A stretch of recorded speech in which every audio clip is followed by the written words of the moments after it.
নমস্কার বন্ধুরা, আপনারা দেখছেন নয়ন মোবাইল মাস্টার ইউটিউব চ্যানেল। তো বন্ধুরা, আজকের ভিডিওতে আমি আপনাদের দেখাবো কিভাবে আপনারা খুব সহজে এটিএম থেকে টাকা তুলবেন। তো এটিএম থেকে টাকা তোলা কিন্তু খুব সহজ ব্যাপার, অনেকেই জানেন আবার অনেকেই কিন্তু জানেন না।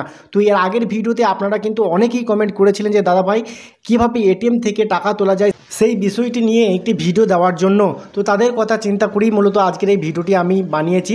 তো আজকের ভিডিওতে আমি আপনাদের দেখাবো খুব সহজে কিভাবে আপনারা যে কোনো এটিএম থেকে টাকা তুলবেন। প্রথমে আপনাদের এটিএম মেশিনে আসার পর এটিএম মেশিনে আপনার কার্ডটি প্রবেশ করাতে হবে বা সুইপ করতে হবে।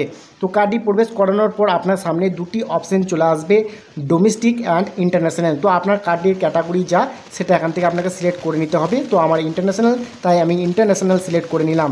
তারপরে বন্ধুরা দেখুন এখানে your transaction being proceed please wait. তারপর এখান থেকে আপনার ইংলিশ সিলেক্ট করে নেবেন। তারপরে 2 নম্বরে দেখুন উইথড্রল নামে একটি অপশন রয়েছে, উইথড্রলে আপনারা ক্লিক করবেন।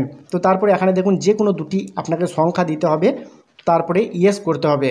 তো আমি ইয়েস করে আপনাদের দেখাচ্ছি। তারপরে দেখুন প্লিজ ইন্টার ইউর পিন। তো আপনার যে গোপন পিনটি রয়েছে 4 সংখ্যার, সেই পিনটি আপনাকে কিন্তু এখানে এন্ট্রি করতে হবে। তো এন্ট্রি করার পর আপনারা কিন্তু একটু ওয়েট করবেন। দেখুন এখানে পরিষ্কার বলা হয়েছে your transaction being proceed please wait. তো আপনাকে কিন্তু একটু ওয়েট করতে হবে। তো বন্ধুরা, আপনারা ওয়েট করলেই আপনাদের সামনে কিন্তু ক্যাশ চলে আসবে, আপনাকে কিন্তু ক্যাশটা কালেক্ট করতে হবে। তো আমি আপনাদের পুরো বিষয়টা দেখিয়ে দিচ্ছি। দেখুন বন্ধুরা, আমার কিন্তু টাকা মেশিন থেকে আউট হচ্ছে। তো বন্ধুরা, আপনারা দেখুন যখনই টাকাটা আসবে আপনারা কিন্তু এইভাবে ঠিক মেশিন থেকে বের করে নেবেন।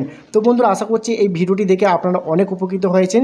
খুব সহজে যে কোনো এটিএম থেকে কীভাবে আপনারা টাকা বের করবেন।